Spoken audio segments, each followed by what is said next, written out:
keys are to the glory days at the stick. From who's got it better than us to brick by brick. It's always the 49ers way, from off-season to game day. Yeah, we talk back. It's the 49ers Cutback.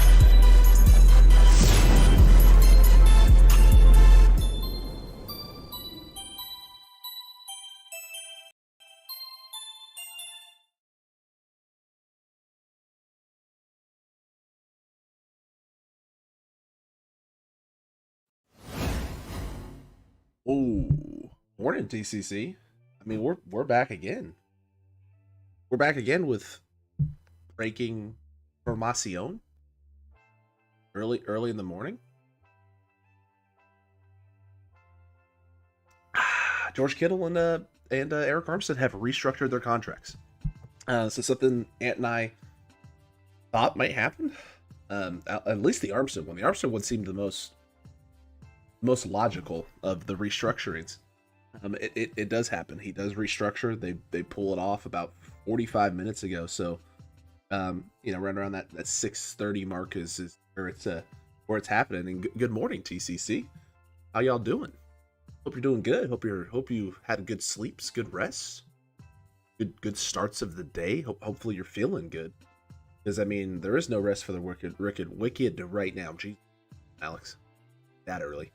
But the Niners have done this. They've restructured both these contracts, in total saving $18.756 million in 2022. This is per Field Yates. Broke. I think it was the Oren Burke news yesterday. So 1 a.m. down under. What sleep, says Brad? Well, hey man, I'm glad you're joining us here in the early morning, and they're grinding, nose to the grindstone over there in Australia, mate, down under, having some fun. So this is huge information and huge news with a lot of implications. Ant and I both believed the Arik Armstead situation and that restructuring just kind of made sense. Like it was just logically going to happen. The George Kittle one was more of a I didn't think I saw this coming unless the Niners were getting ready to do something big, like an all-in type move. Like they go to George and are like, hey man, look, we need some help. We think we can win a Super Bowl. What do you think? And George like, yeah, we gotta win a Super Bowl. We're this close. I'm like, great, we're on the same page. We got to restructure this contract. We got to bring the pieces in that are home run hitters. And George is like, sounds like a plan. Let's effing do this thing. And is willing to push some of that money down the road and restructure that deal that he just signed in order to free up space for them to bring in people now. It's not 18 million now. So this move saves 18.75, right? The D Ford restructuring yesterday saved them another 4, right? That saved them another almost 5 million, but 4.6 million. So you're sitting right now, that's 22 between those two moves, right? It's about 22 million in total, maybe 23 roughly is where we're sitting at. And you were, I think, at most 9 million over the cap. That means going into now, into this situation tomorrow, we're into this situation today at 4 p.m. You should be 14 million over the salary cap, 14 million under the salary cap, 14 million under.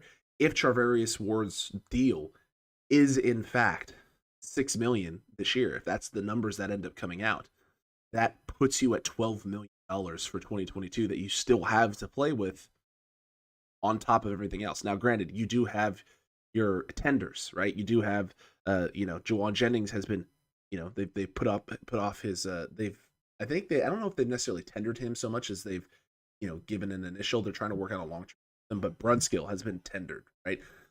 Aziz has been tendered. Owen Burke, we don't know what the guaranteed number is. He's been tendered.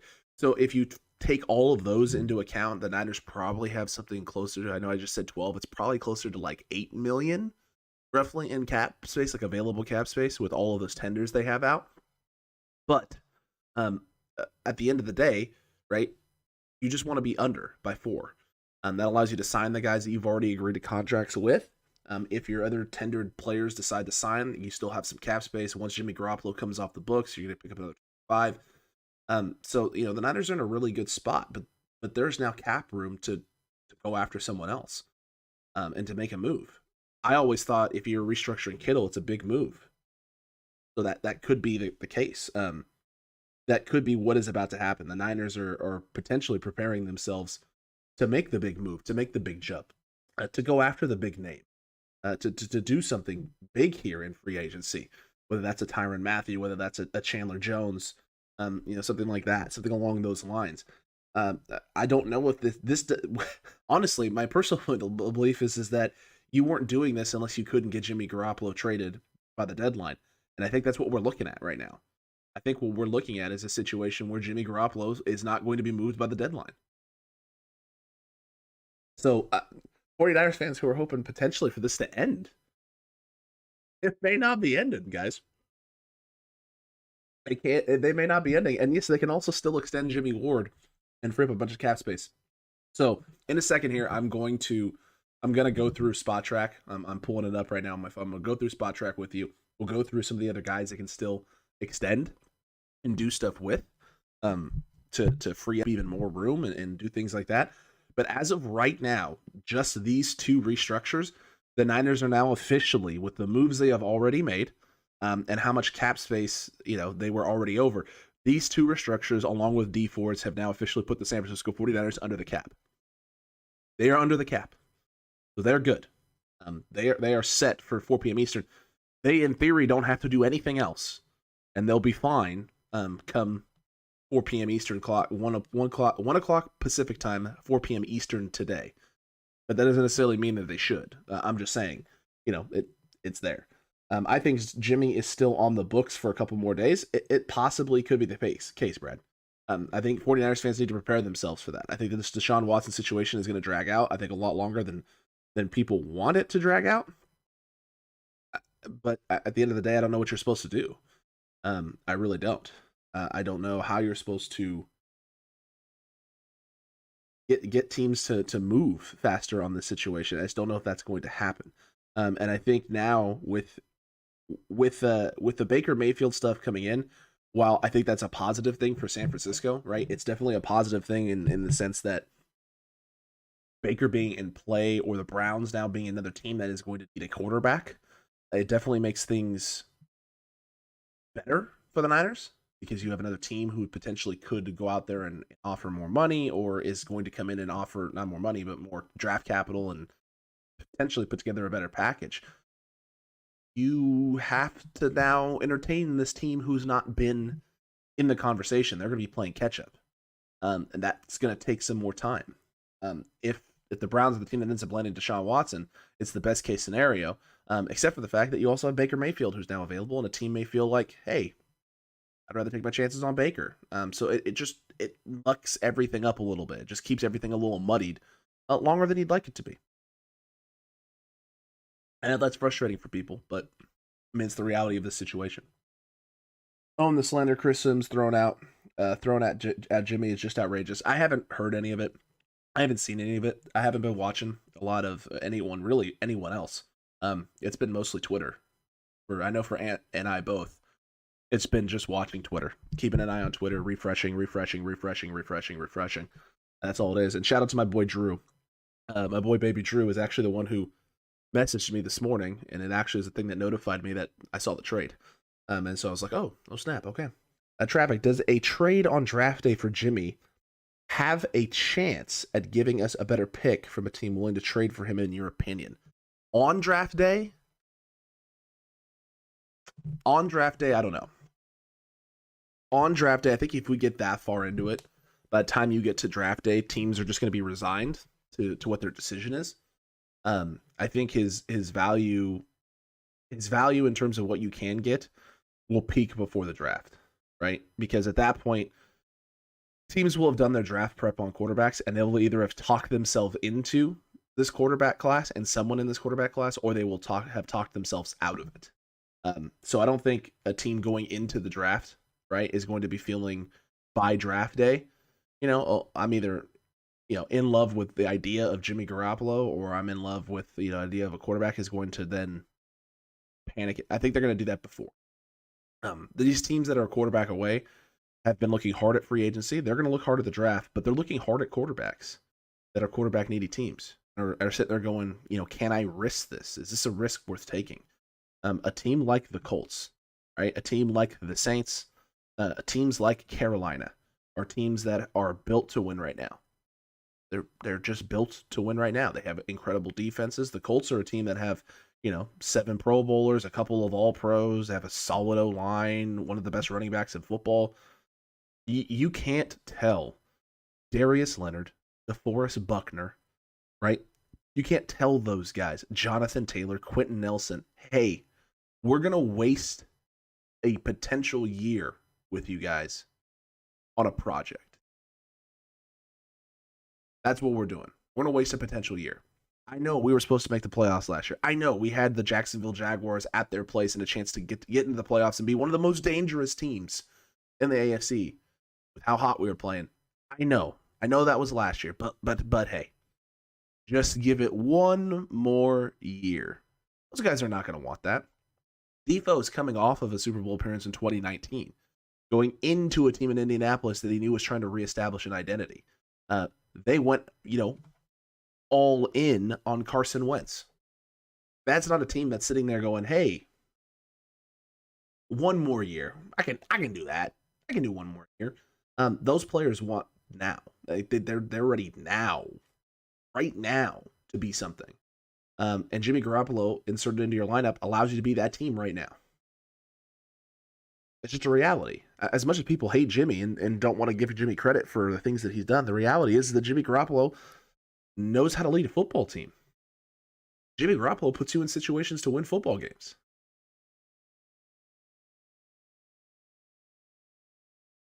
He wins. That's kind of what he does.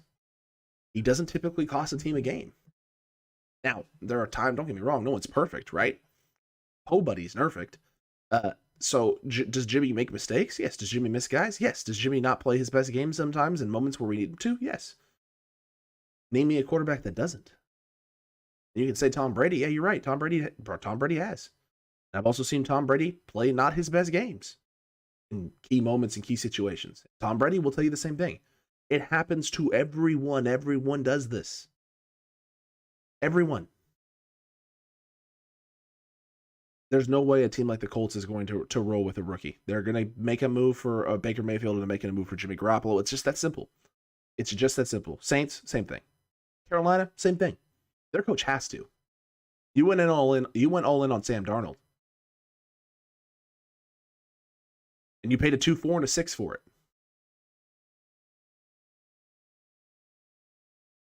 Carolina is going to be willing to pay more than a 2-4 and a 6 for Jimmy Garoppolo. They're going to have to. They're going to absolutely have to do that. Absolutely have to. Let's see. Balky doing more for the Niners than he did when he was the GM for the Rams. Darius Williams signing with the Jags. It's a good signing for them. I'd like to see that contract number. I want to see what that is. Because if it's what I think it's going to be, it's probably an overpay. But I was a little surprised he didn't get signed earlier. But I mean, that's not a bad place for him to land. It really isn't. Owen Sims basically saying Baker would have done similar, if not better, than Jimmy did with us. This is the thing about comparisons, right? And this I mean, it's hyperbole. It's what they're saying is hyperbole. It's subjective. It's subjective, not objective. Subjective. It's their opinion on the subject. And not only that, how much has Baker really won in this league? He's had 1 year, right? He's had 1 year of winning football. Jimmy's done it twice. And if we go back to 2017 when Jimmy Garoppolo first came in, he won 5 straight.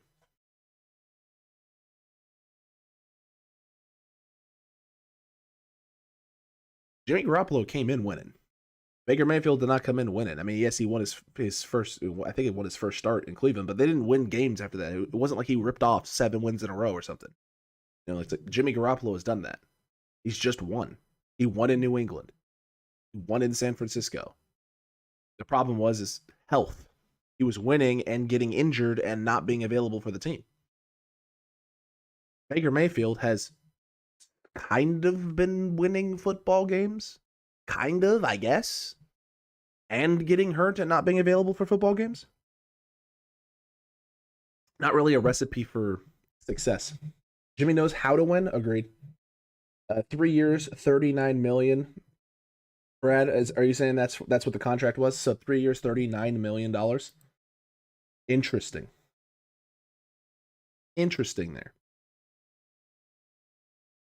Interesting. About $13 million a year. I don't know how I feel about that. That's a lot of money for Darius Williams. Let's put it this way.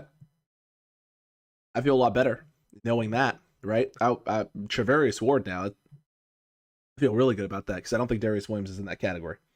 I'm a big believer it's time to move on to Trey, considering how much we gave up for him. But you can't say Jimmy's stint here was a failure. 1 Super Bowl appearance, 2 NFC Championship games, and some of the most exciting games I've ever watched. Look, you can be upset the Niners didn't come out with a Super Bowl, right? Like, you can be upset about that. You can hold Jimmy accountable for that. You can put it on him all you want. I understand, right? That Super Bowl, he was the Super Bowl MVP until the fourth quarter, and the last handful of minutes where he missed. Right, he missed on a throw, and missed on a throw deep, and threw a pick. I mean, reality of the situation is Jimmy Garoppolo played really well in that Super Bowl up until the very end of that game. Defense fell apart. You can hold Jimmy to that. That's fine. You can hold Jimmy accountable for the missed throws in the last NFC Championship game. I mean, he missed Debo wide open a handful of times in that last game. But the reality is that before Jimmy Garoppolo got here, before he came into the fold with this team was hot doo-doo garbage. Right, we're coming off the meat sweats. We're coming off of Chip Kelly. We're coming off of drama. We're coming off of a team that wasn't focused on football. A team that wasn't good at football. Couldn't execute on the field. You went from Brian Hoyer, right, who been a great journeyman and understands systems and all that fun stuff, but just couldn't get it done here, to Jimmy, who comes in and wins 5 in a row. And gives you this idea of hope, and that maybe we found the future quarterback, and then you paid him like he could be the potential future quarterback, the future franchise quarterback. Why? Because he did something that no other quarterback had done for Shanahan during his tenure here. It all made sense at the time. But right, it's one of those things where if you're going to pay the guy that money, you expect a certain level of production. You're expecting results, and those results were Super Bowls. He was injured for two of the four years that he played here under that contract, where he missed a handful of games, and the Niners weren't good when he wasn't on the field. The other 2 years, he was available. In those 2 years, you went to NFC Championship game or Super Bowl. So if you're a team in the NFL, that's what you're getting out of Jimmy Garoppolo. You're going to get a guy. You are literally going to get a guy who can help get you. He won't necessarily take you there himself, but he can win you games with his arm when he needs to, which he did this year. From about week 7, 8, 9, 10, 11, 12, there was about a 4 or 5 week stretch where Jimmy was throwing or scoring 2 touchdowns a game himself, and willing the offense down the field at times. The run game was going as well, and helping establish and let him get into rhythm. But Jimmy can help lead your team, help get you into the dance, into a Super Bowl opportunity, and then you just have to have the roster around him to help. Jimmy's a quarterback who isn't necessarily going to do it himself. He's a quarterback that needs a team around him. But I hate to break this to folks. That's like 85% of quarterbacks in this league. Like, most quarterbacks need a team around him. Get him there. And people can talk about how talented Justin Herbert is till they're blue in their face. I agree with you. He's extremely talented. But even Justin Herbert couldn't lead the Chargers into the playoffs last year. He needed his defense to get stops, and they didn't do it. I mean, reality check. People need to really put that into perspective. Jimmy knows how to win. He has the worst fourth quarter QBR in NFL playoff history of any quarterback who has thrown at least 30 passes, like a QBR of 28. In the fourth quarter, in the playoffs this year, he did not play well. Cheem, you are not incorrect. He was also playing with an avulsion fracture. He was also playing with a ruptured capsule in his shoulder. Niners still won football games. He still made throws in every game but the NFC Championship game. He still made throws when he needed to help get the team in positions to win football games.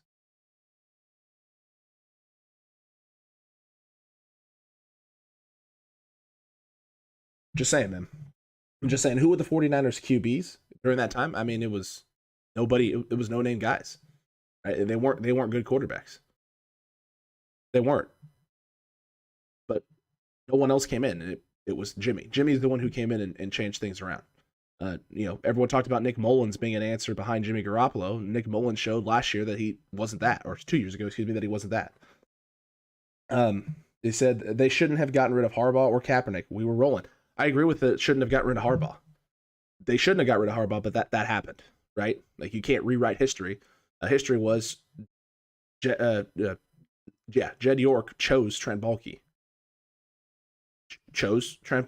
And Harbaugh really got himself fired. You can't, turn around to the owner when the owner walks in the locker room and say, no beaches allowed, except, inappropriate, curse word there. Sorry, I don't want to get the stream demonetized. You can't say no B words allowed. You can't do that to the owner and expect to keep your job. You can't do that when you haven't won a Super Bowl. You can't do it. Harbaugh is a product of himself, right? Harbaugh's problems in the NFL and why he doesn't get along with people, it's partially on Harbaugh. And I hate saying that because I love Jim Harbaugh. I didn't want them to move on from Jim Harbaugh. I didn't want that whole system and thing to implode, but it did. You can talk about Cap and them not get rid of Cap. Cap got hurt, man. Kaepernick got hurt. Colin got hurt, and the minute he got hurt, he wasn't the same player anymore. And don't forget, and people tend to forget this all the time, Cap opted out. Cap opted out of his contract in San Francisco. Kyle wanted a different type of quarterback. He wanted to go a different direction.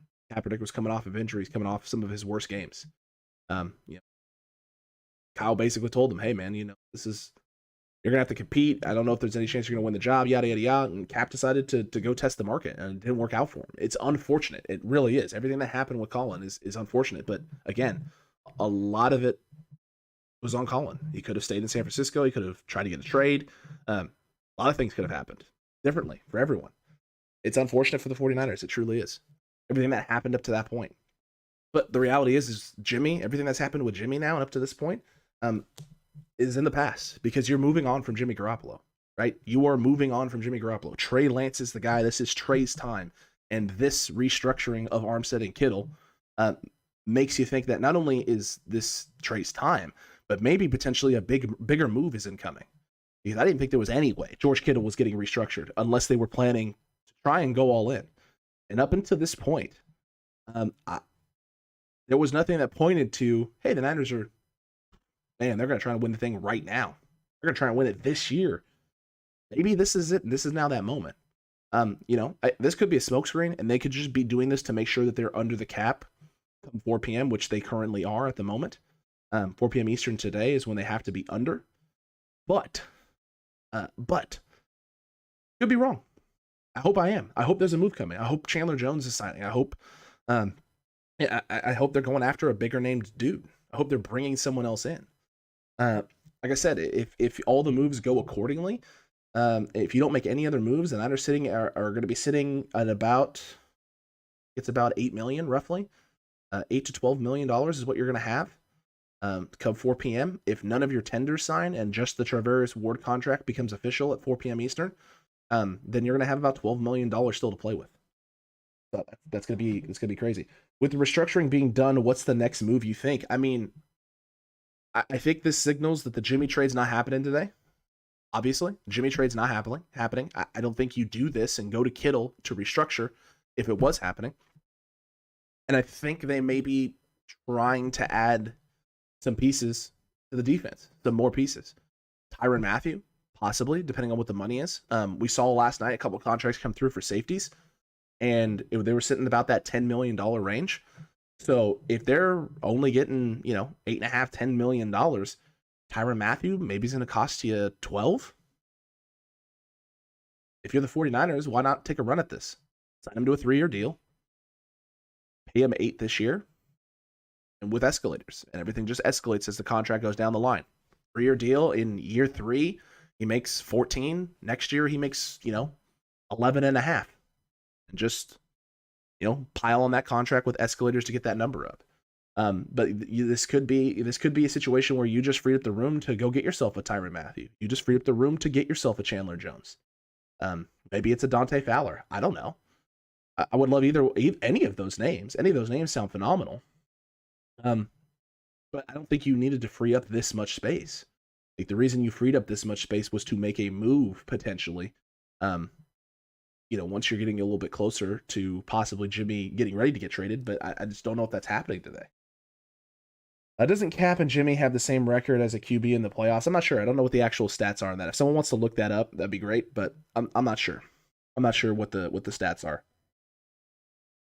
But there's a reason you're moving on for Jimmy Garoppolo, right? The experiment, well, not the experiment, but the time has come and gone. Time has come and gone. You win a Super Bowl in 2019, we're not even having this conversation right now. No one is. No one's talking about moving off of Jimmy Garoppolo if you win the Super Bowl in 2019 and he's a Super Bowl MVP. No one's talking about it. He's a 49er for life, right? But one play, one game, one quarter can change everything. It can change the course of history, and that's what it is. That's the reality. That's the reality of the situation. You're going a different path now, and the Niners, that's the nice thing, right? Is because it didn't work out in 2019, you didn't get back there in 2021, the Niners are not going to sit on their hands. They're not resting on laurels that don't exist, right? They're changing. They're evolving. You were aggressive last year and got Trey Lance because it was a quarterback-heavy draft. You weren't going to be that close again, you thought, to a top 5 pick. You're sitting at 12. It's like, okay, let's go up. Let's get a future quarterback. Let's sit him and develop him for a year, and then we'll address it next year. We'll address the quarterback situation next year. And that's what the Niners did.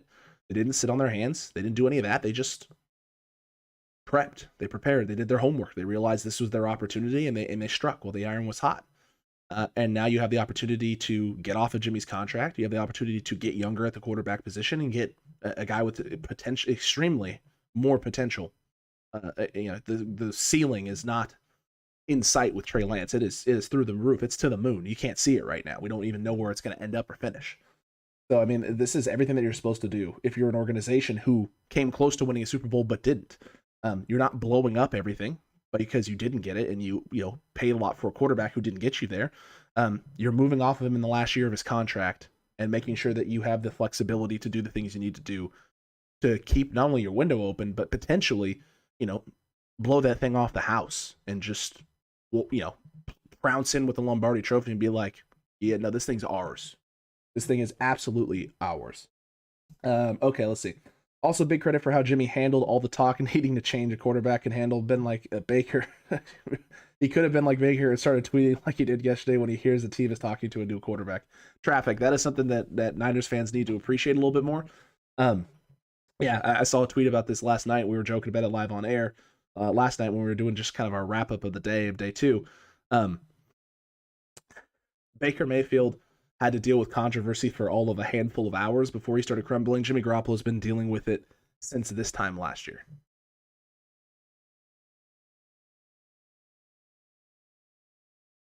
Takes a special kind of leader and person to be that secure with himself to know that not only when the organization tells him, hey, it's your job to believe him, and then just to go out and prove it day in and day out for an entire season, and another thing to immediately crumble because, people are doubting you a little bit. It's interesting.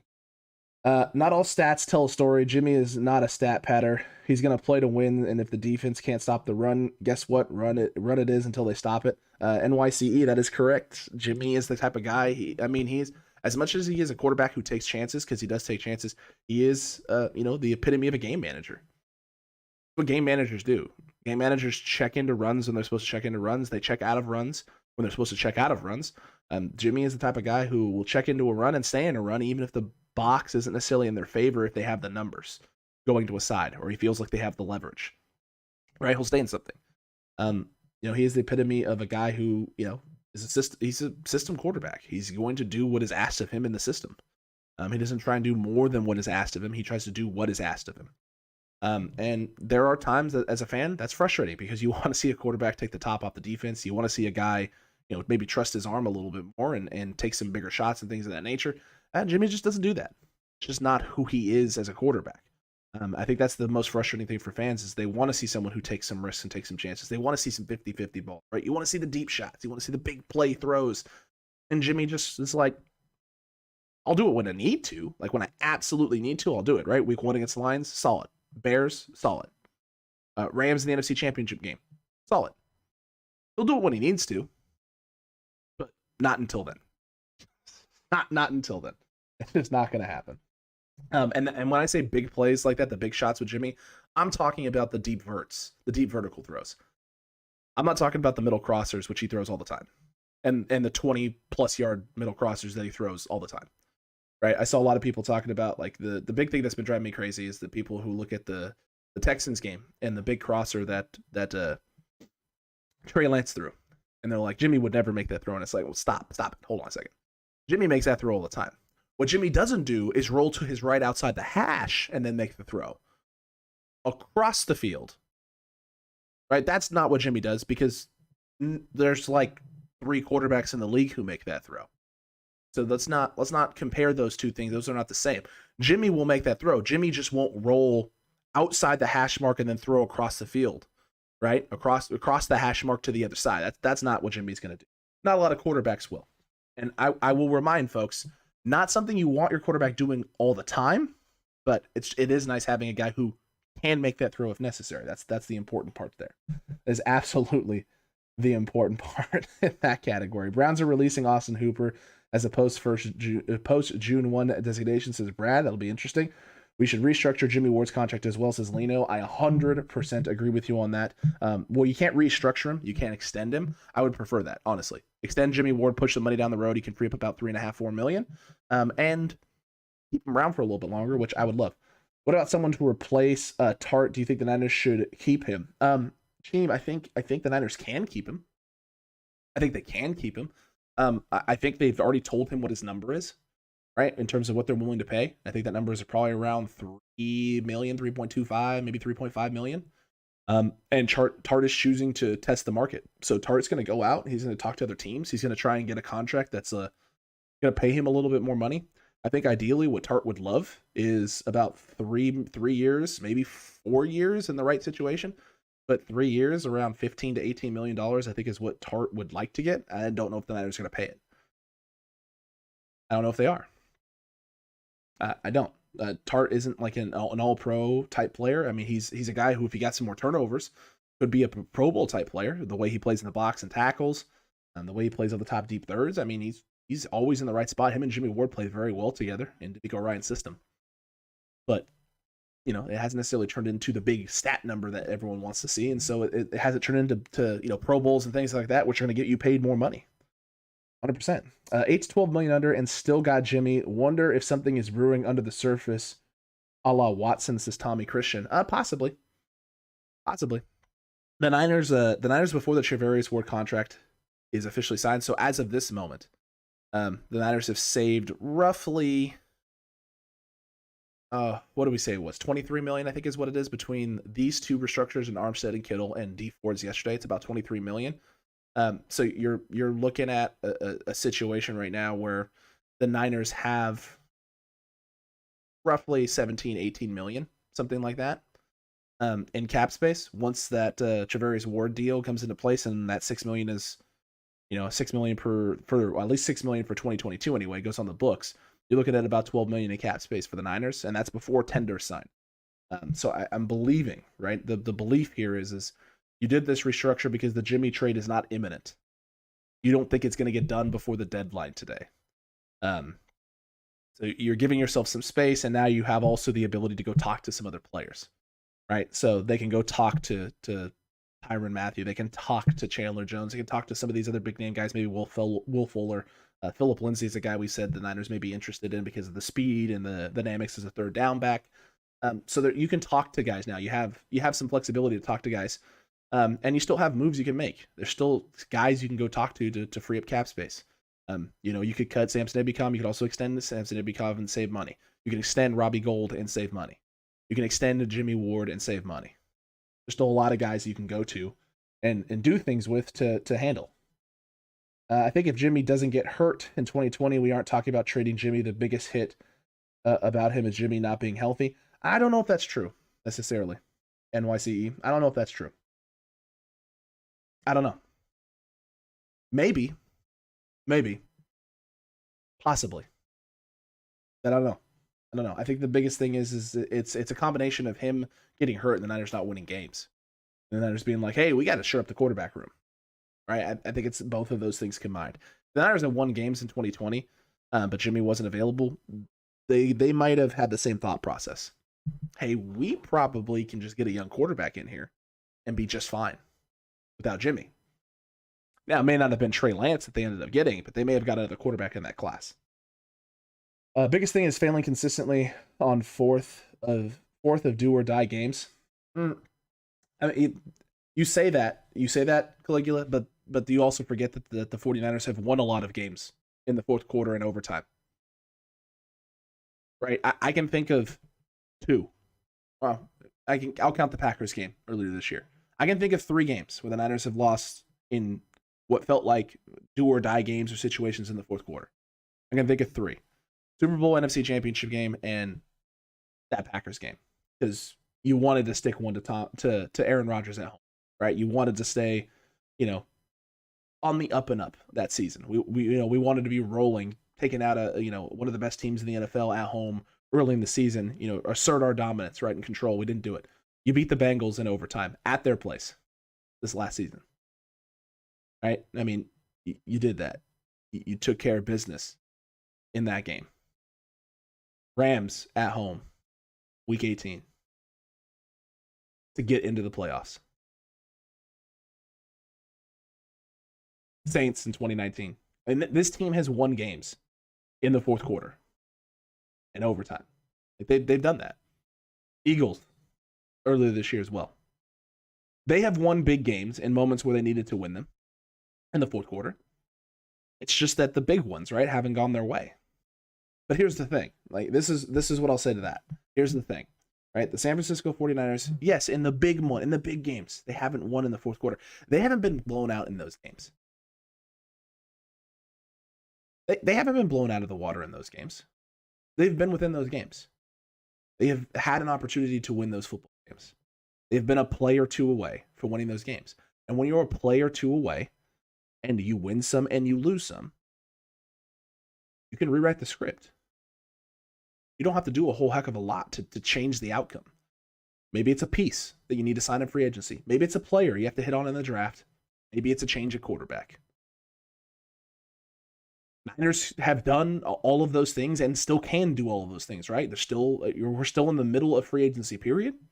I mean, we're in tampering period. It's not even the first official day that you can sign people. 4:00 Eastern today is that time. You address the quarterback room. You now have a change of quarterback happening. You still have this draft, and you're going to have you have 10 picks. We have 10 picks going into this draft, folks. 10. And we haven't even traded Jimmy Garoppolo yet. I mean, you can rewrite the script in a lot of different ways to change the outcome the last few years. A lot of different ways to change the script. And Megan is also not wrong. You should like and subscribe. If you have not liked the video, like the video right now.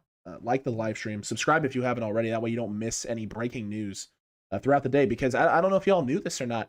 Today's going to be crazy. It's going to be absolutely bonkers. Dave Lombardi is tweeting right now describing Armstead's restructure. Seems like Parag has done it again. I'm going to try and pull that tweet up just so we can talk about it a little bit. Tart will sign a vet minimum year deal. My thought last year, the same thought this year. Maybe, possibly, could be the case. It could be the case indeed. I think the team told Tart they're not giving him big time money because he dropped that interception in the NFC Championship game. Maybe, possibly. So Arik Armstead's restructure, by the way, he was the second biggest contract hit. The San Francisco 49ers, it's now all the way down to $9.576 million. Kittle's down to $7.679 million. So both guys have really done a good job of restructuring and working with the Niners to get their cap numbers down. Let's see if I can do this. Let me try and pull up David Lombardi's tweets here.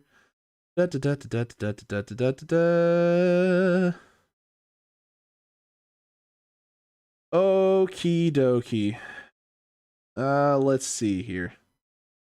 Okay, Parag Moran's mechanism of restructuring the George Kittle deal.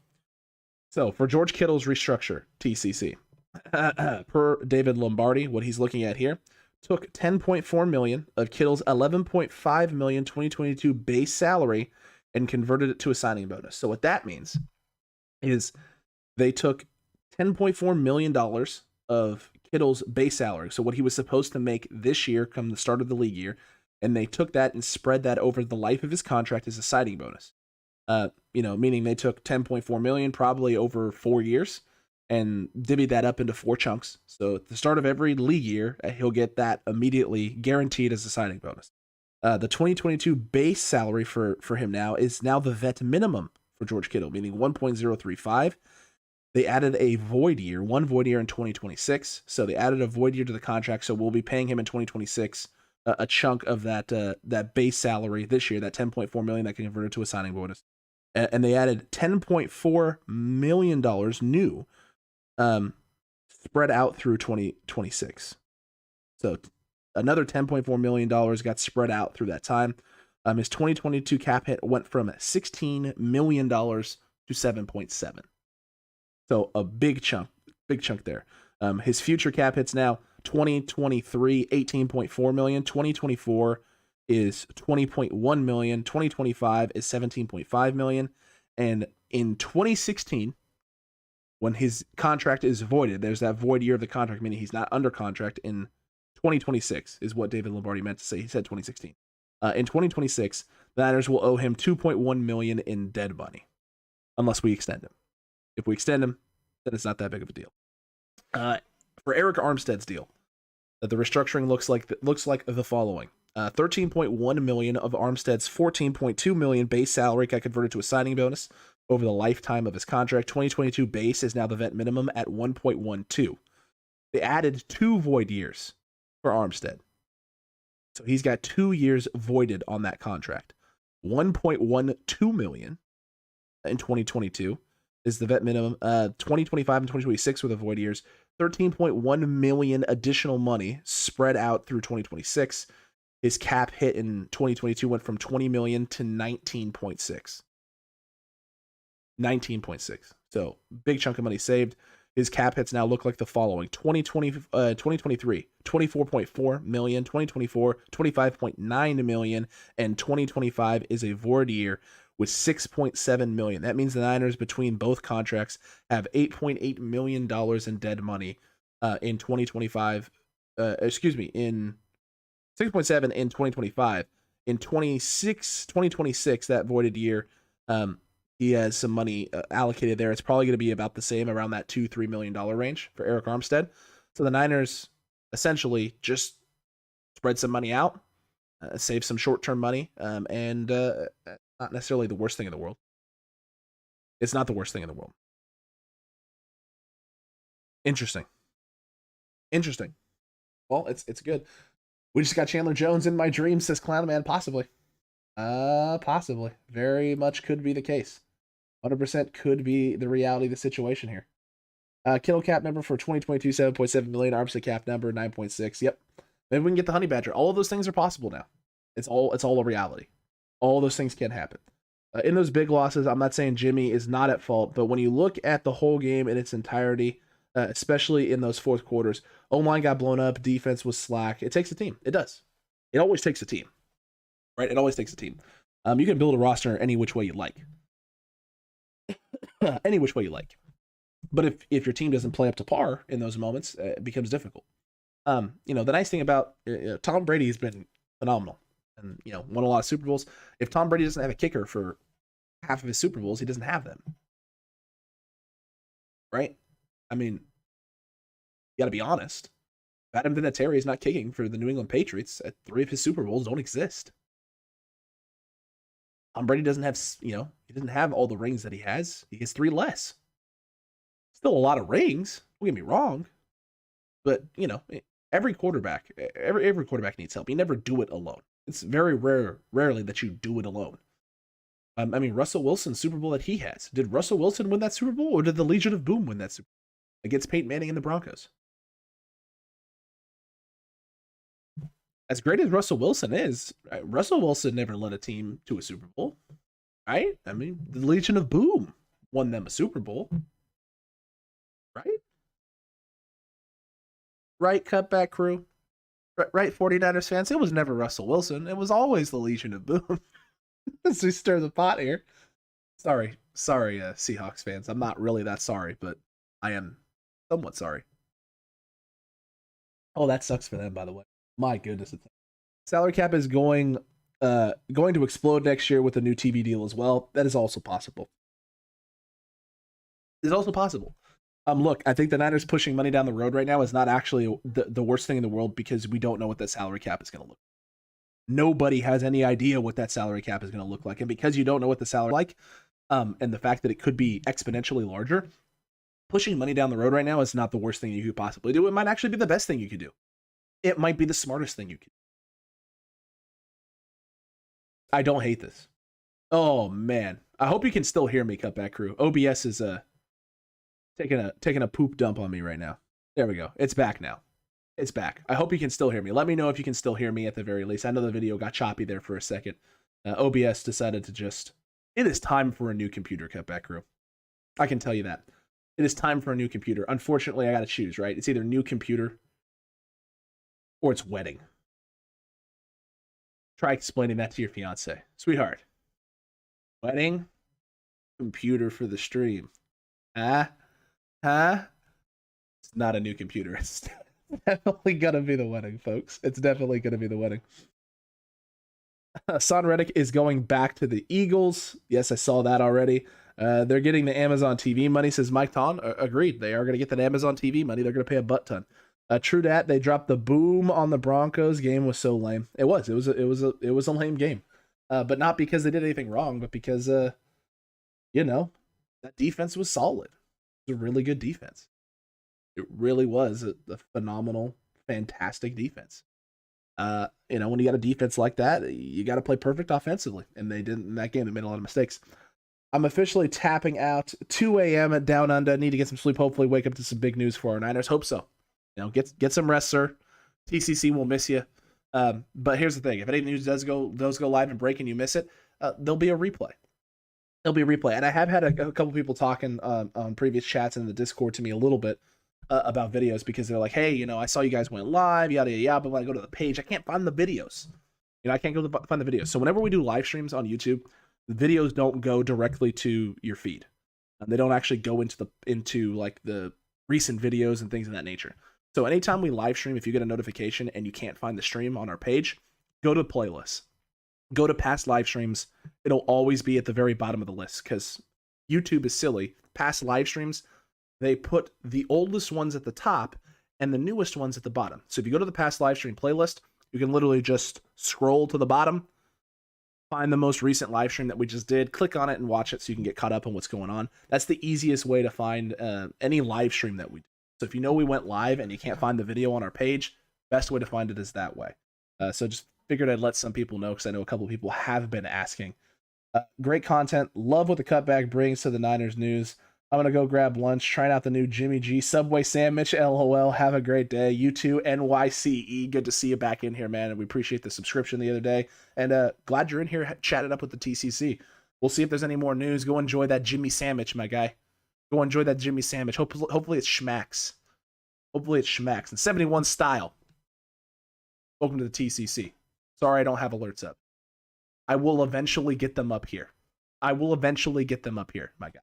But we appreciate the subscription. David V, good morning. Good morning, sir. My goodness gracious almighty.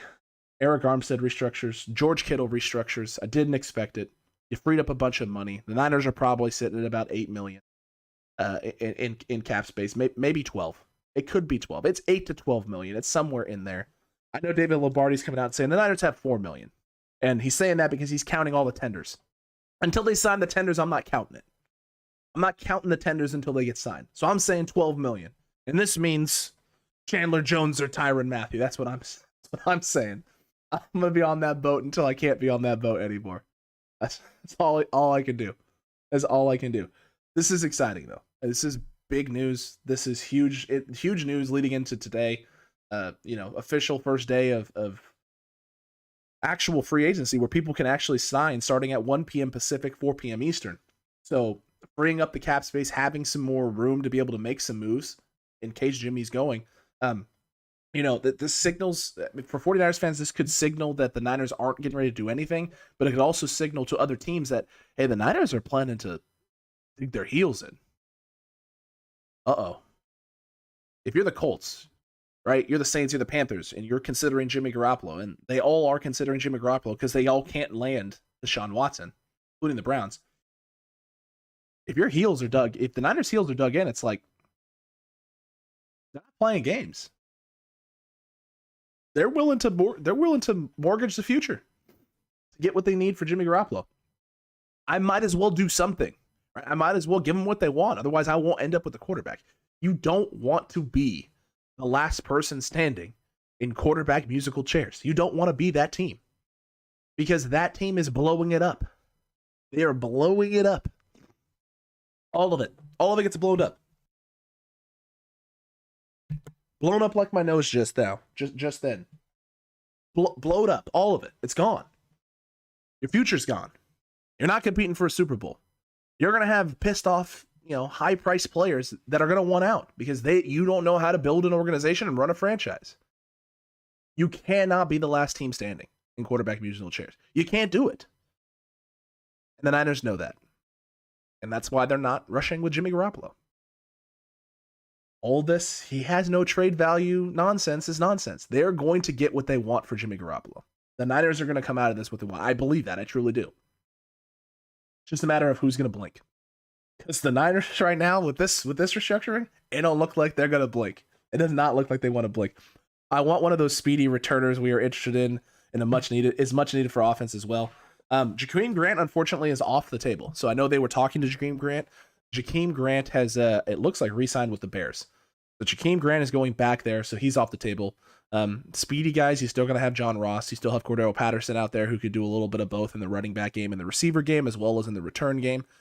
You're going to have Marquez Valdez-Scantling who is available and can still do some things. I don't know if he's much of a return guy so much as he is offensively blocking and speed as a wide receiver. I think they're still available, though. All these guys are still available. They're definitely going through all their options. The good news is Ant and I both are very confident that the Niners, if you don't find necessarily a return specialist, per se, in free agency, that you can do that in the draft. There's a lot of really fast guys who can do some good things in the wide receiver room who are going to be absolutely lights out for your special teams. That's the good news. And Gary is not wrong. If you did forget to hit the like button, if you forgot, make sure you smash that thing right now. Smash the thing into oblivion. We're trying to grow the channel. We've been, this time last year, we were creeping up to 1,000 subs, but we weren't there yet. I don't even think we were close at this point. We just weren't. We just weren't there. So this channel has blown up because of the Cutback crew and all the people who have been supporting us and tuning in for videos, commenting, liking, sharing, all that fun stuff. So yeah, if you have not liked the video, help us get the content out. And if you haven't subscribe, because we are trying to get to 3,000 by draft day, 3K by draft day. That's the goal. That's the plan.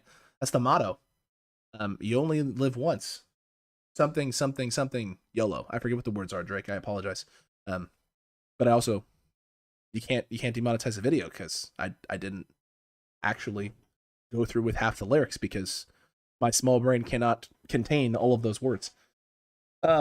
This is, oh man, I didn't expect to wake up to this.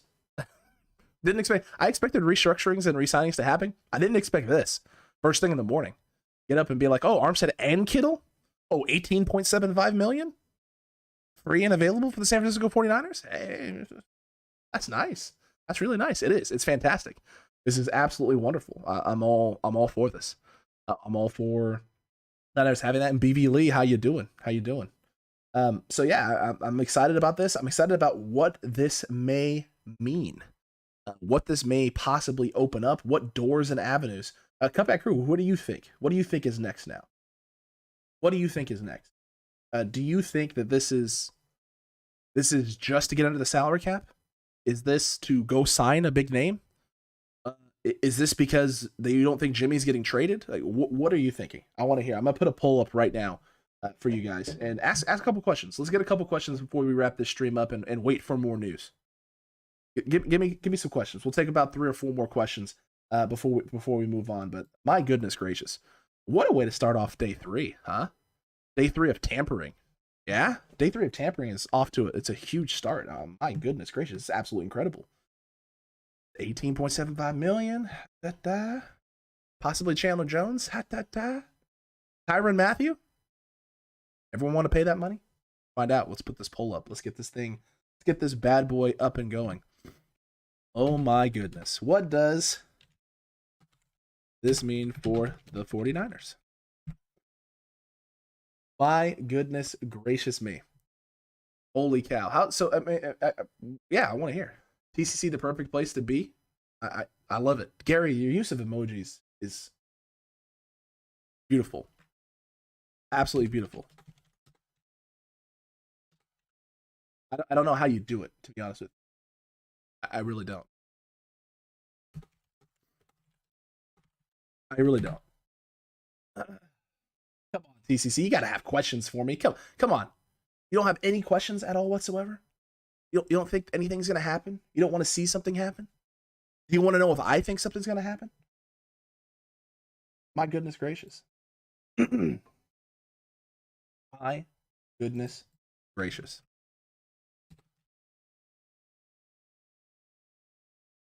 All right, here we go. Polls going live.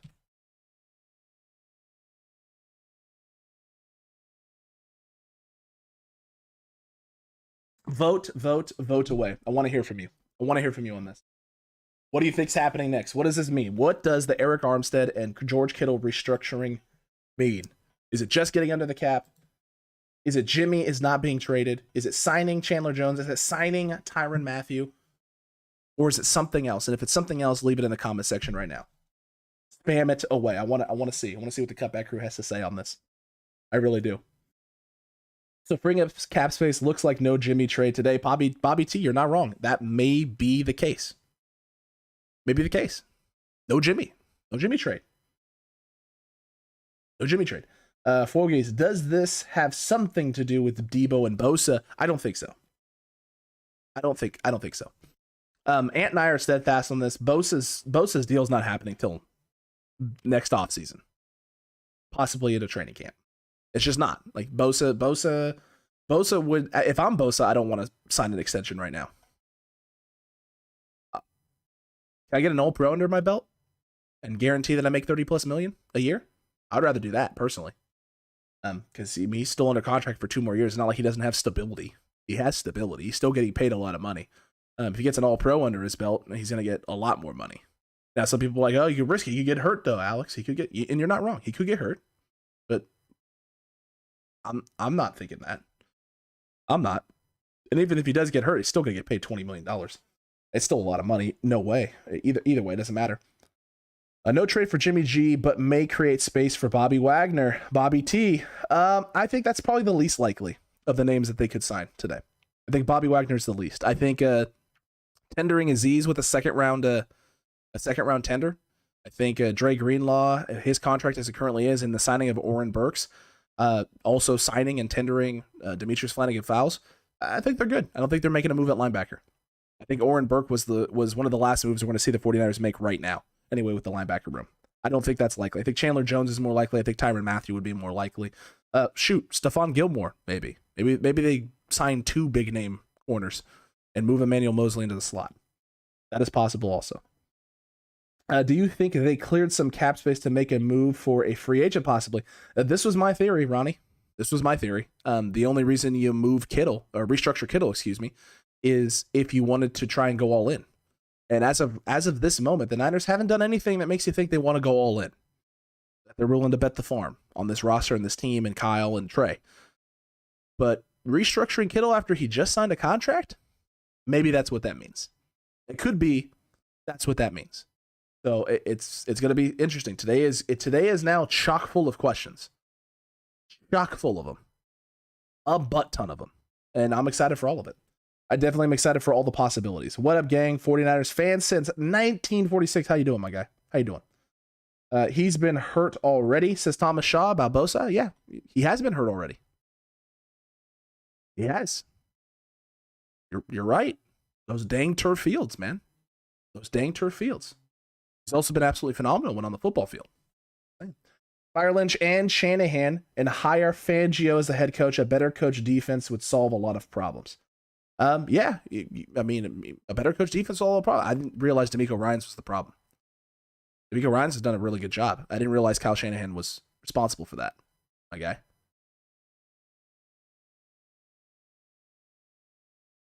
I thought that was on DeMeco, and I thought DeMeco had done a pretty good job up to this point. I thought. You really want Vic Fangio's offense in here? Did you see what Denver did? Not good. It's not good. I'm all right. I'm gonna stay in this boat. I'm gonna stay in the Kyle Shanahan. I'm a Kyle Shanahan guy. I'm gonna stay in that boat right now, Mr. Allen. I'm gonna stay there. They still have work to do to get us over the cap. Quest for 6, they do not have work to do to get us over the cap. With all the tenders they currently have in place, if all of them were to sign come 4 p.m. today, they would be $4 million under still. So the Niners are set. If they make no more moves, 0 moves, and all the guys they've tendered to sign, and Charvarius Ward signs his deal, and it's $6 million a year is what the projected number is supposed to be for year 1 of the contract in 2022, they are under. There's no more moves to make. This solves all of the moves, along with D Ford's restructuring yesterday. Let's go restructure, said nobody ever, says Brian. I don't know. I'm saying it. I'm excited about the restructures. I think it means moves are coming. Personally, I think that's what that means. That's kind of that's what I'm thinking. So, I mean, I think a move is incoming, inbound. I don't think that move is the Jimmy Garoppolo trade. I think there's something else. We'll see. Because I don't believe necessarily those tenders are going to sign right away. Those are restricted free agents. They have all the way until April to sign. They don't have to sign today. They can wait. And they may wait. Who knows? We'll see. Moby asked a little bit earlier, do you think they're overplaying their hand with Jimmy G? Should they just release him? No. They're not releasing Jimmy G. Moby, they're not releasing Jimmy G. Doesn't make any sense. Doesn't make any sense. Literally 0 cents. Someone is trading for Jimmy Garoppolo. They're not overplaying their hand. They just put their foot in the... All they've done is put their foot in the sand, right? We don't know yet what's going to happen. We don't. We truly don't know. And until we get to OTAs and Jimmy is still here, I mean, at that point, I'd be willing to say the Niners overplayed their hand. Draft night, I might be like, man, maybe the Niners overplayed their hand. If we got to OTAs and Jimmy was still on the roster, I'd be like, yeah, they probably overplayed their hand. Right? It's the reality of the situation. But we're not even close to that point yet. I mean, free agency hasn't even officially started.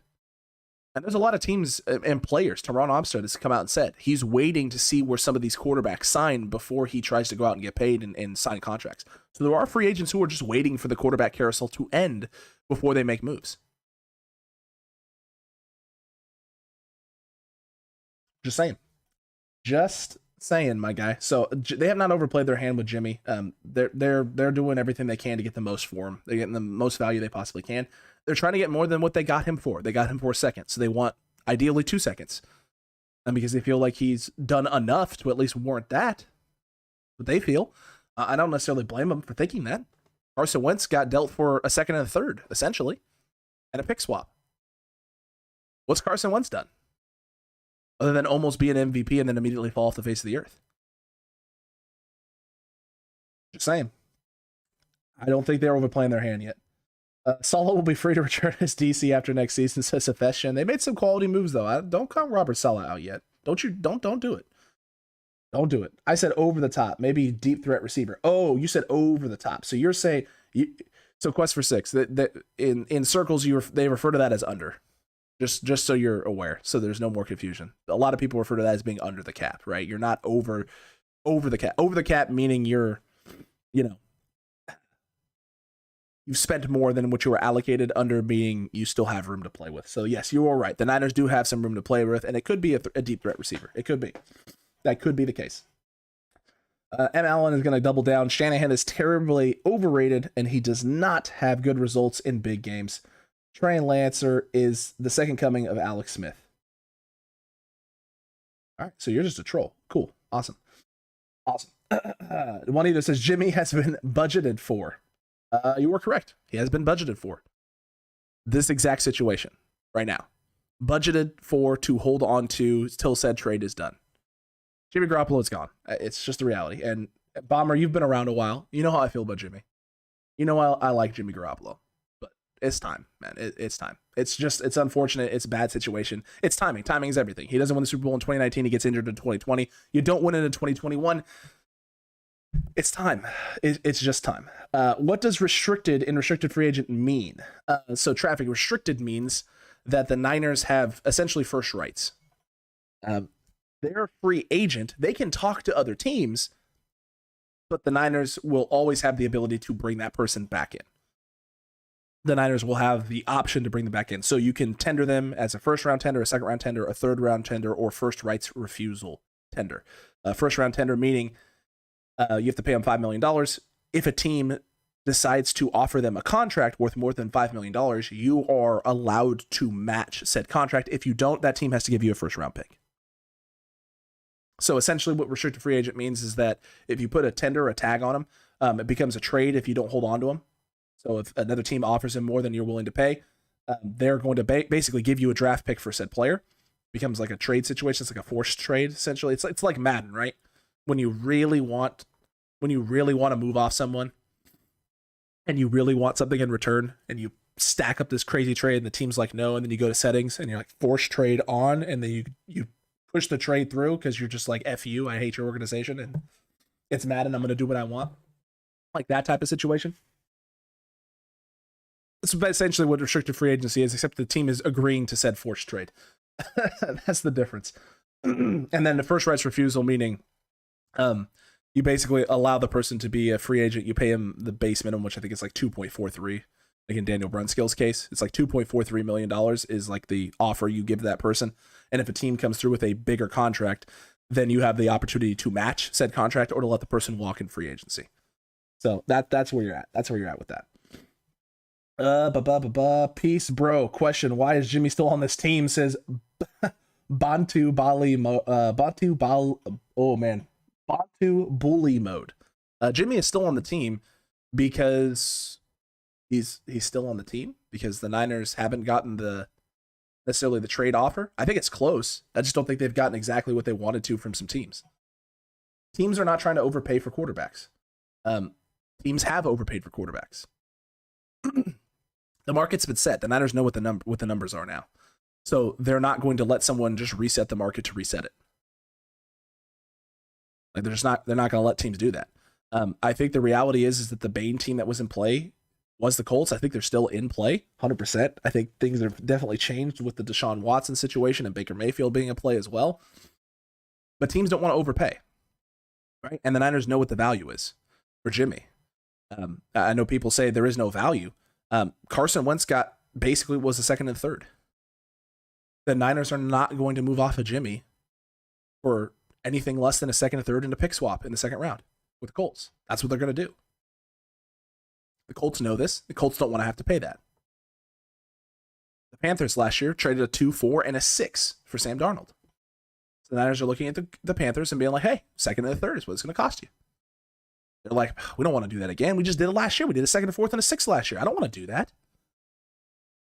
These teams are trying not to overpay. I don't blame these organizations, these franchises, for coming in at the start of this and trying to just like, hey, how bad do you want to get off Jimmy? Here's a second. You want to get rid of Jimmy Garoppolo? You want to free up $25 million in cap space? Here's a second round pick. You can do that right now. I don't blame teams for doing that. They should do that. If they weren't doing that, that'd be silly. It'd be absolutely silly. But that's not what happened, right? That's not what's happening. They're not doing that. Think about last year, how long it was until the Panthers made the 2-4-6 deal for Sam Darnold, right? The Niners moved up, and then a couple of weeks later, with about 3 weeks before the draft, they made the move. But they made the move because they didn't have a choice. They weren't going to be able to get the quarterback they wanted. which means you're rolling with another quarterback they didn't want, a young quarterback in the draft that they didn't want, and they felt they had a team that could win now. So they made a move. They took a chance, and it didn't pay off in their favor. And now Matt Rule's on the hot seat. These teams don't want to have to overpay if they don't want to, because you don't want to give up necessarily portions of your future for something. It's risk reward. But that's right now when the pressure's not on. The closer you get to the draft, the pressure starts mounting. And the Niners are prepared for it. They know that. So they're preparing to hold on to Jimmy as long as they have to until the pressure is at an all-time peak for these coaches and these teams that need to win right now in this moment. And they blink. And they come back to San Francisco, and it's like, okay, you have 2 2s is what you're ideally looking for, right? Okay. Here's 2 2s and a 5th.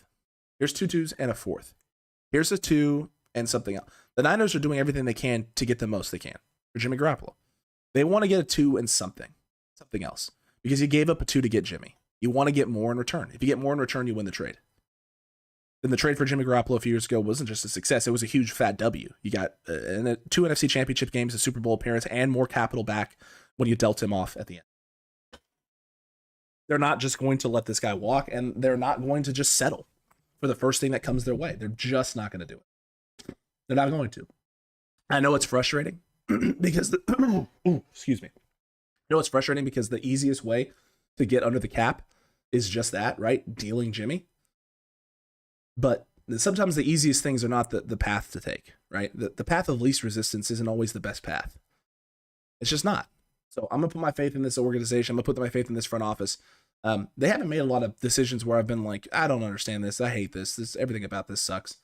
There's always things that, people do or organizations do or front offices do that's like, it's whatever. But at the end of the day, I'm not going to panic right now. There's no reason to. There is absolutely no reason to. Didn't we all give for Jimmy was a first-round pick? Thomas, it was actually just a second. That's it. That's all it was. Just a second-round pick. The guy leads us to a Super Bowl and an NFC Championship game. I mean, yeah, how many quarterbacks can say that in their first, 4 years, 5 years as a starter, that they've made 2 NFC Championship games in a Super Bowl? Not many. Not many. Teams don't want to wait for a mediocre quarterback who is injured. Maybe. We're going to find out. We definitely are going to find out. 100%. Let's see. Let Russ cook in Denver. Dang. Oh, it was just a second round. Makes sense. Everybody is trying to lowball the Niners. It's just trying not to overpay, right? It's just trying not to give up too much of your future. We already won the trade for Jimmy, no matter if we get anything back for him or not. I disagree with that, Ben. I disagree. If you get nothing back off of a quarterback who's been to 2 NFC Championship games and he goes to another team and gets them to a championship game or a Super Bowl, then you lose. You lose said thing. You gave up on a guy who got another team somewhere else and didn't get anything in return for it. You will 100% lose in that situation. That's not a win. Well, Alan, I mean, no one else can see him. I'm seeing him. But look, man, you got to chill out, my guy. You should definitely go into timeout. Gary has handled it. Thank God for that. Gary has definitely handled it. But you gotta take a break, my guy. You gotta just simmer down, Hubble telescope. Just take a deep breath, Alan. It's gonna be okay. All right. The mean ocean will always be here. Okay. It's always gonna be here. So just enjoy timeout for a little bit. All right, guy. Enjoy it. It's gonna be fun. You have some time to reflect. It's about 300 seconds. It's fine. Then you can come back in here and spew more nonsense. Oh man, why are people hating on Jimmy like this? Thomas, it's the reality. This is just how sports kind of work. Fans are fanatics for a reason, right? You're very passionate about your team. You're very passionate about your organization. You want what's best for the team and the organization. Everyone has a different opinion in terms of what that is and what route you need to take. This is why we like having conversations with the Cutback crew and just with fans who come into our chats all the time. We don't want people to not come in here and not say what they think and not say what they feel. What we don't want is M. Allen going full crazy, right? And screaming at the mean ocean and calling people douchebags and stuff in the chat. It's not necessary. All that stuff's not necessary. But we do, want you to have an opinion. We do want to hear what you have to say, because at the end of the day, everyone feels a different way about Jimmy, and they're going to, right? Some people are going to look at him as one of the biggest failures as a quarterback for the 49ers, because he never got us a Super Bowl, and that's the bar. that Joe Montana, Steve Young, and the bar that those guys set, that's the bar. You have to live up to those things. If you don't live up to them, then you're just some guy who didn't get it done. That's what it is. We're spoiled as 49er fans. It also doesn't help that Jimmy's good looking. You know, because like they said in The Waterboy, right? Some people are born with good looks and charm and a fully functioning brain, and some people aren't. So you look at Jimmy Garoppolo, you see this, you know, guy making hundreds of millions of dollars to throw a football, something that we've all dreamed of doing as football fans, on top of the fact that he looks really, really good and can have any woman he wants on the face of planet Earth. It's like, how's that fair? He doesn't even throw a football that good. Right? It's just the reality of the situation. That's how it feels.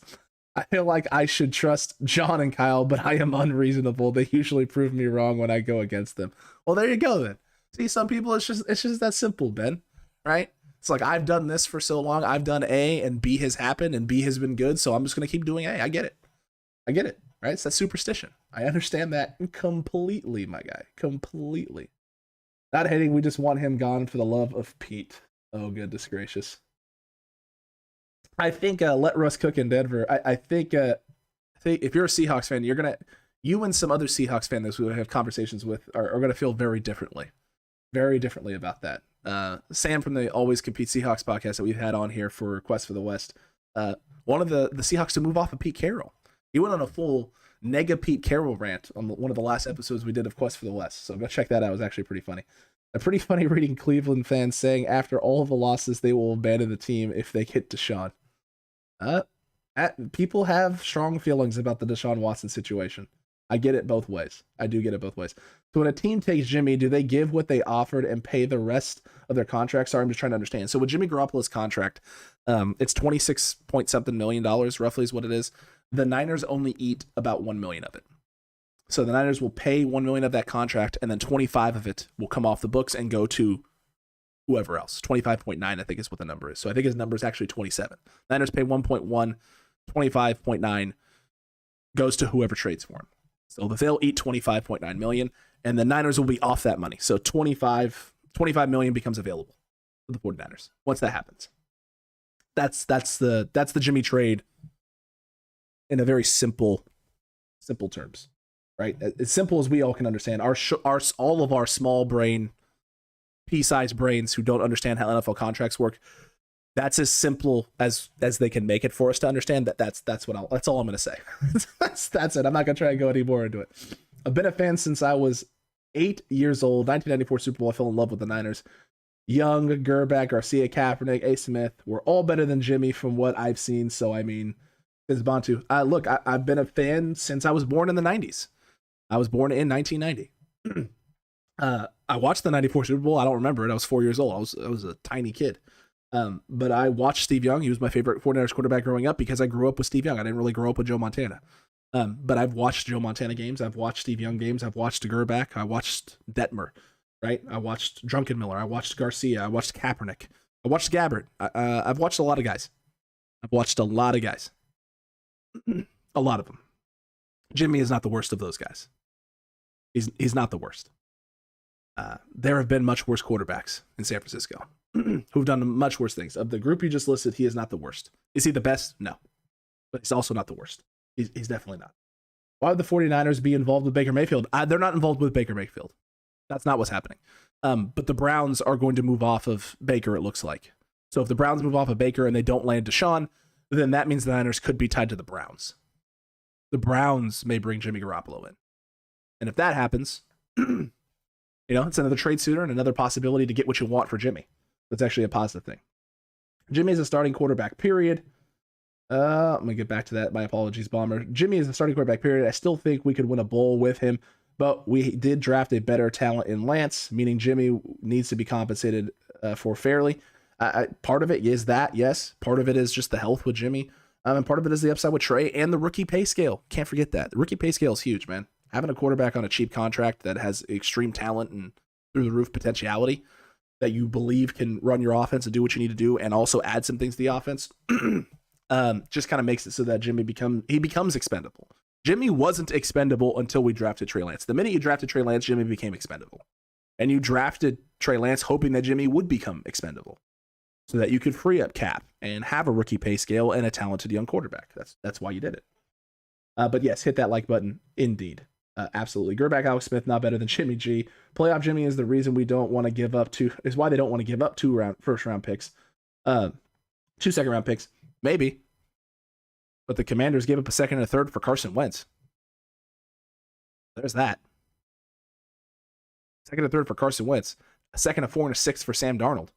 Is Jimmy Garoppolo not better than Sam Darnold?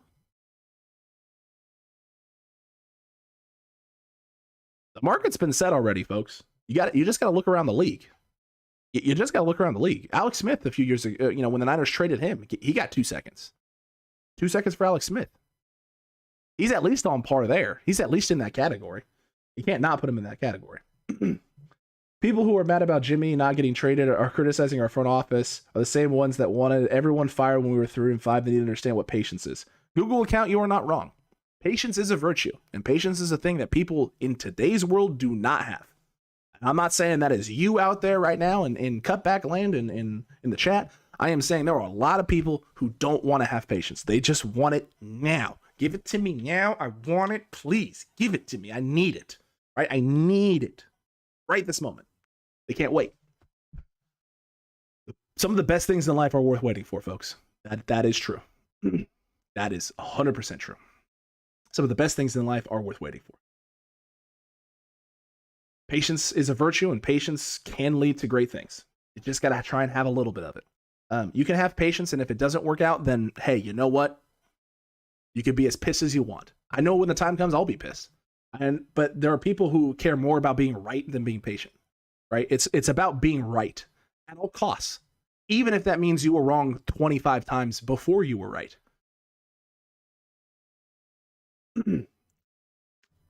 We care about being accurate here. In fact, so accurate, in fact, that we have our own custom emoji for channel members. It's about accuracy here on 49ers Cutback. If we're not the first ones to break something, that's okay. As long as we're accurate about what we're breaking, that's what matters most. Being accurate. Accurate is the most important thing. Accuracy. See what I did there? That's nice. That was a nice plug for channel members. All right? Channel memberships. Custom emojis. Early access to videos. Shout out to all our channel members here on YouTube who help keep this channel running and somehow support us. I love you guys for it. I really do. I really do appreciate it. They think the Niners are going to get Chandler Jones? Possibly. This I said that at the beginning of the stream, right? The Armstead to Kittle restructure frees up a lot of money. It could be for the Niners going after a big name. This is why opinions are great, that we all have them. Out of the 6 I've named, Jimmy is 6 to me. That's fine. I get that. Jimmy G has better intangibles than the QBs being mentioned. That he does. Alex Smith knew he was a game manager. Jimmy thinks he's Rodgers or Brady. If he accepted that he's not a gunslinger, he might be. The problem is Vontae is he does throw in tight windows that not a lot of other guys in the league throw into over the middle of the field. He does take risks. He has a lot of faith in his arm. But I think that's also what kind of makes Jimmy endearing, because he does make some mistakes, yes, but he also makes some plays that he just shouldn't make. Think about the Deebo Samuel. Deebo Samuel against the Bears is a perfect example. Not the deep throw, but the middle crosser that he threw, in which him and Trent Sherfield lined up on the wrong side of the formation. Jimmy knew that he was on the wrong side of the formation, knew he didn't have the time, and rather than panic, right, just knew what he was going to run regardless, waited, looked left, looked the safety off, and then fired that bad boy through like 2 defenders into a tight window for Deebo to take and just fly downfield with. Jimmy does a lot of great things. It's just Jimmy also has flaws. And, sometimes those flaws don't necessarily work in the 49ers' favor. And you have a young guy beneath him in Trey Lance that you think can iron out those flaws, because those aren't weaknesses in his game. So we'll see. We'll see what's going to happen. We are going to see what's going to happen. Jimmy's worth something and feels like the Niners are being slow played, hoping they will flinch. Are you hoping the Niners will flinch, Itchy, or someone else will flinch? Let me know. Traffic. I also love how people say Jimmy has to go to a good team to win, like that's exclusive to him. Well, I think the big thing is the Niners want to do right by him. They don't want to do him wrong. He's done a lot for this organization. Armstead said as much, right? People have short-term memory with Jimmy Garoppolo. He's done a lot for this team. He has. And you can argue that all you want.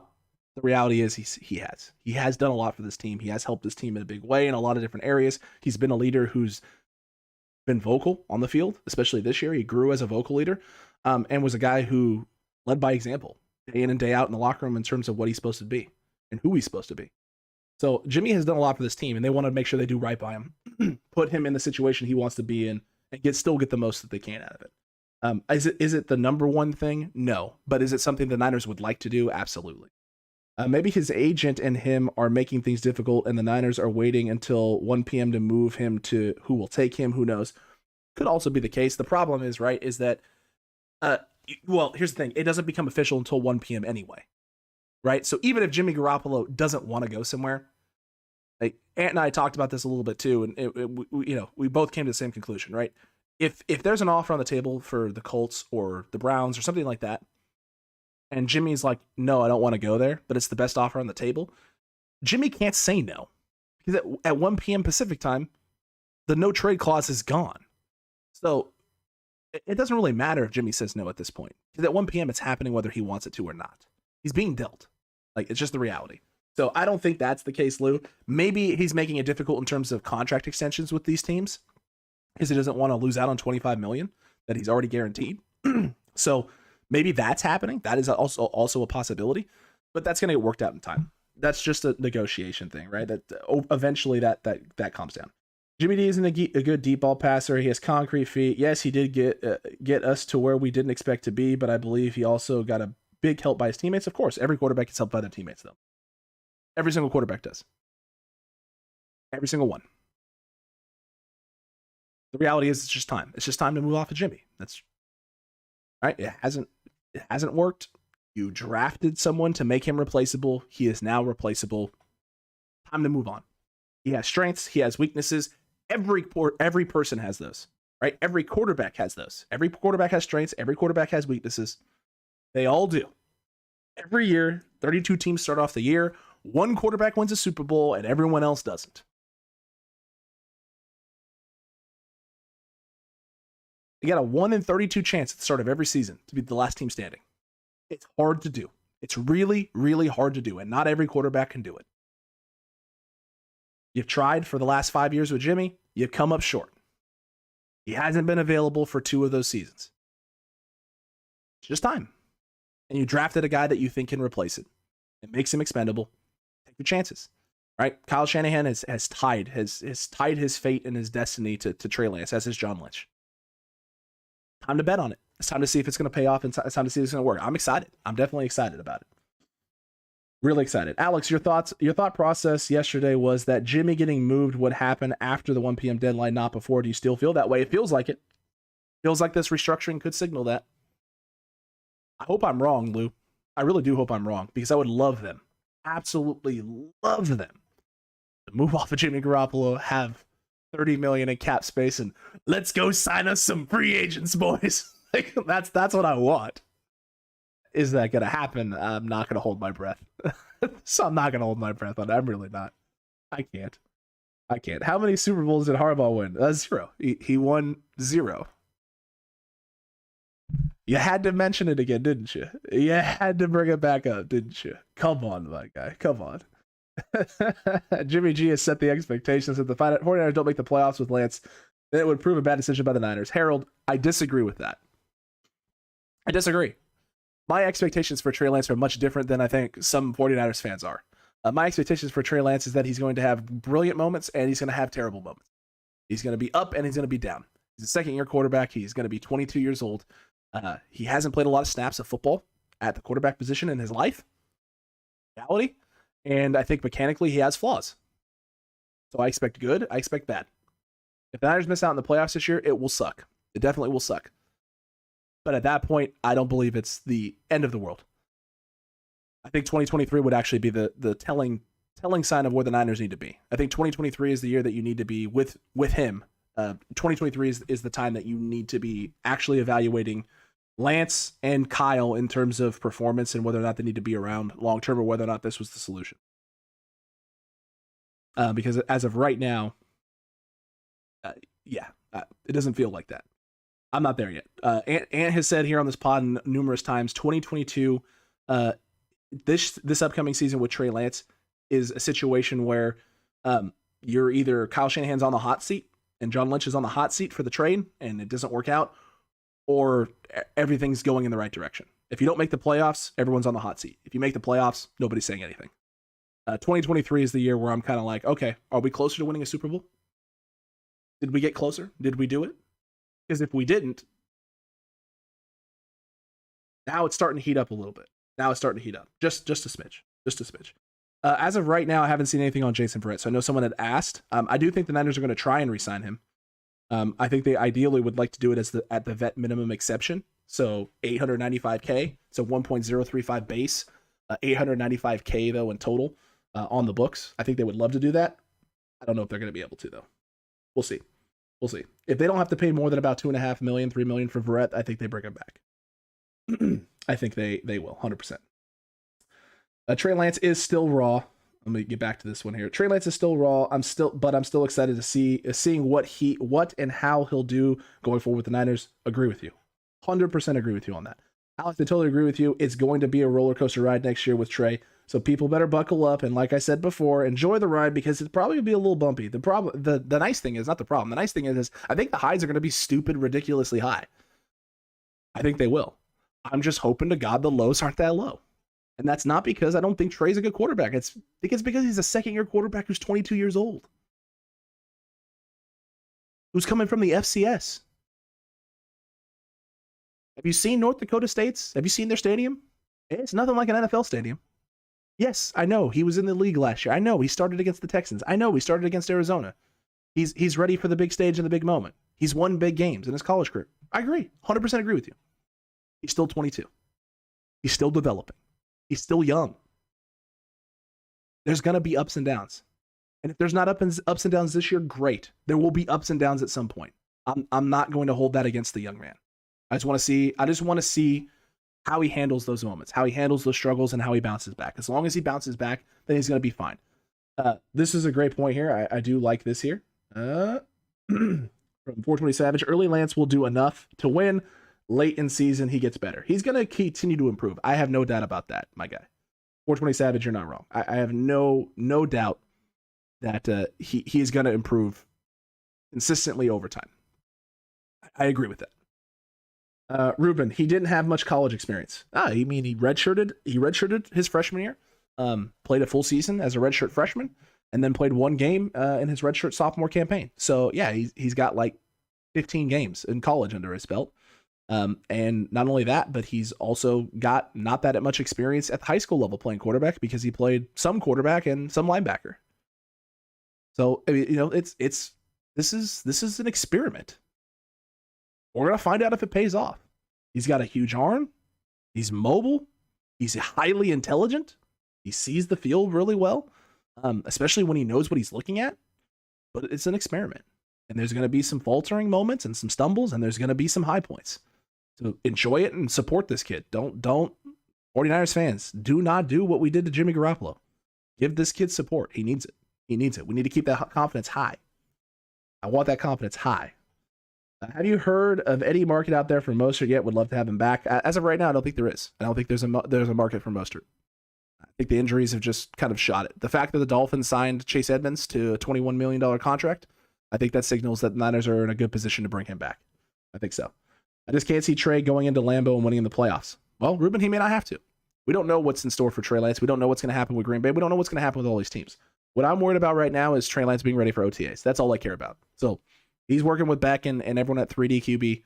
Just keep working, keep grinding. We'll see what happens from there. Niners fans have so much fear of change. Enjoy the ride with Lance. Well, I mean, it's not so much change so much as it is just the unknown.